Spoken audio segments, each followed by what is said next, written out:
the dumbest way someone has tried to act like an ex. I was taking my son to see a movie when, right before we walked in, I heard an angry "excuse me" behind me. I turned around, and there she was, the final boss of movie theater Karens. Arms crossed, judgment dialed up to 100. Do you even know what this movie is rated? I told her. Yeah, it's PG-13. My son is 10, but I'm his dad, so I'm letting him watch it. Apparently, this was the worst decision of my life. That is completely inappropriate for a child. You can't let him watch that. I blinked. Ma'am, did you give birth to him?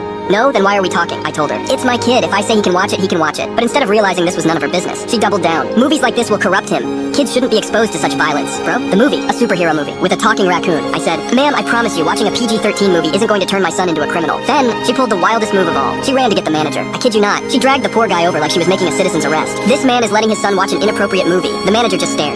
Okay, she gasped. You need to ban him from the theater. The manager sighed, looked at me, looked at her, and said, ma'am, it's literally a kid's movie. That's when she lost it. She pointed at me like I was on trial for war crimes and screamed, you're a terrible parent, and then stormed out of the theater. I thought that was the end of it. Until 5 minutes later, my son whispered, Dad, isn't that her? I turned my head, and there she was, sitting in the front row, by herself, watching the same movie, with a large popcorn.